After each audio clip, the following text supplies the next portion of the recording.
आता बातमी कोल्हापुरातून। पंचगंगा नदीची पाणी पातळी ही 27 फुटांवर गेली आहे। नदीकाठच्या गावांना सतर्कतेचा इशारा देण्यात आलेला आहे। कोल्हापूर जिल्ह्यात पावसाची संततधार सुरू आहे। पंचगंगेची पाणी पातळी 27 फुटांवर गेली आहे। राधानगरी धरणाचे स्वयंचलित 4 दरवाजे उघडण्यात आलेत, त्यामुळे धरणातून मोठ्या प्रमाणात पाण्याचा विसर्ग करण्यात येतोय। त्यामुळे पंचगंगा नदीच्या पाणी पातळीत देखील सातत्याने वाढ होतीये। आता नदीकाठच्या गावांना सतर्कतेचा इशारा देण्यात आलेला आहे।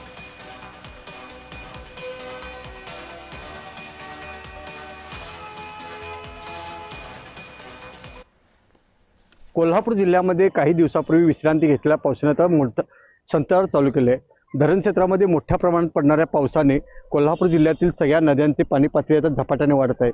गेल्या काही दिवसापासून थांबलेला पाऊस आता पुन्हा एकदा सुरू झाला आहे। राधानगरी धरणातील स्वयंचलित 7 दरवाजे आता उघडलेले आहेत। त्याचबरोबर पंचगंगा नदीची पाणी पातळी आता 28 फुटावर पोहोचलेली आहे।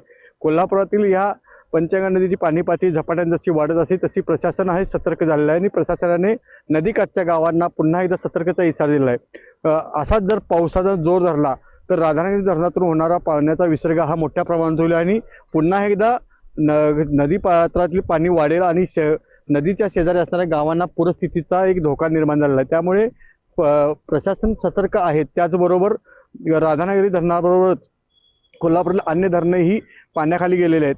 कोल्हापुरातील 19 बंधारे आतापर्यंत पाण्याखाली गेले आहेत। वाहतुकीची थोडीफार विस्कळीतता झालेली आहे, परंतु प्रशासन सतर्क असल्यामुळे सर्व काही सुरळीत चालू आहे।